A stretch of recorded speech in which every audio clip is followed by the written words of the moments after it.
प्रिय विद्यार्थियों, आज हम अलंकार शास्त्र के अंतर्गत यमक अलंकार के विषय में अध्ययन करेंगे। निरर्थक अथवा भिन्न भिन्न अर्थ वाले सार्थक स्वर व्यंजन के समुदाय का जहाँ उसी क्रम से पुनः श्रवण हो वहाँ यमक अलंकार होता है। यमक शब्द की आपटे ने व्युत्पत्ति की है। यमौ द्वौ समजातौ तत् प्रकृति यमकम। यमकः यमल या जुड़वा। अलंकार में एक ही शब्द श्लोक में किसी भी स्थान पर शब्दों या अक्षरों की पुनरावृत्ति परंतु अर्थ की भिन्नता के साथ एक प्रकार की ही लय भारत के प्राचीनतम 4 अलंकारों में एक यमक है।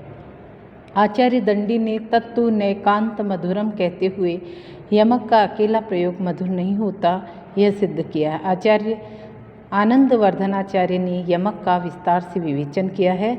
ध्वन्यात्म भूते श्रृंगारे यमकादि निबंधनम शक्तावपि प्रमाद्वित्वं विप्रलंबे विशेषतः यमके च प्रबंधेन बुद्धिपूर्वकं क्रियमाणे नियमेनैव यत्नान्तर परिग्रह आपत्तति शब्द विशेषान्वेषण रूपः। रस के साथ यमक का अलंकार का विवेचन किया है। सरस रचना में तो यमक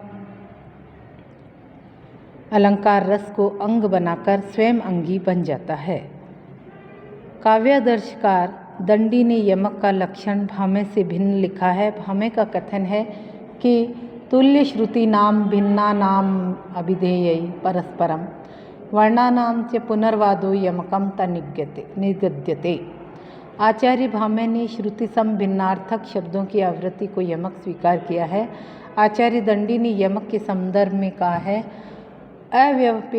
अव्यपेतात्मा व्यावृत्तिर्वर्ण सहते यमकम तच्च पादानामभिमध्यांतगोचरम आवृत्तिवर्ण संघात गोचराम कवयो विदुः। दंडी ने व्यवधान रहित तथा व्यवधान युक्त वर्ण समुदाय की आवृत्ति को यमक कहा है। आचार्य वामन ने पदमनेकार्थक्षरम वावृत्तम स्थान नियमे यमकम कहा है।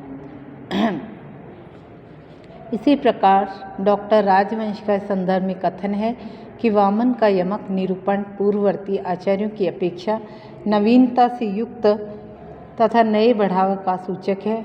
भामे अथवा दंडी प्रभृति पूर्ववर्ती अलंकारिकों अथवा मम्मट विश्वनाथ आदि पश्चादवर्ती आचार्यों ने यमक के स्थान नियमों तथा यमक भंग की विस्तार से चर्चा नहीं की है।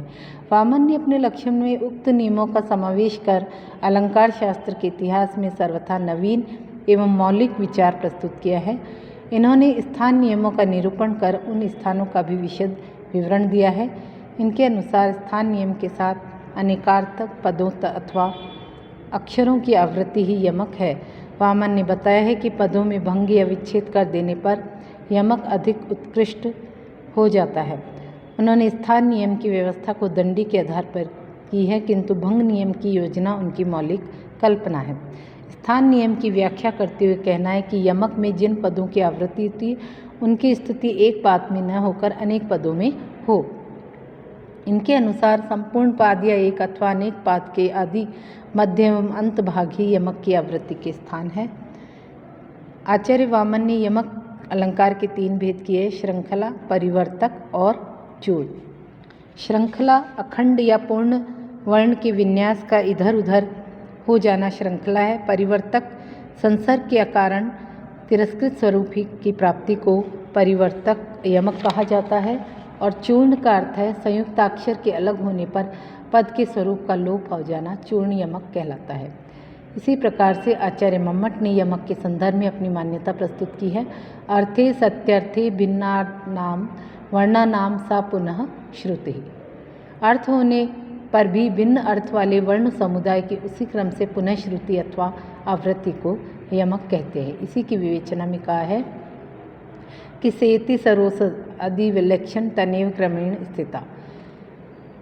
इस प्रकार से सभी आचार्यों ने यमक के लिए ये आवश्यक तत्व स्वीकार किए हैं। वर्ण समुदाय की आवृत्ति, आवृत्त पदों या वर्ण समुदायों के अर्थ में भिन्नता का होना, स्थान नियम के अनुसार पद की प्राप्ति, मध्य अंत में यमक अलंकार का स्थान होना, पदभंग के द्वारा अधिक उत्कर्ष की उपस्थित होना और आवृत्त वर्ण समुदाय का सार्थक होना, पूर्व क्रमों के अनुसार ही वर्णों का आवर्तन होना, इस तरह से कहा है।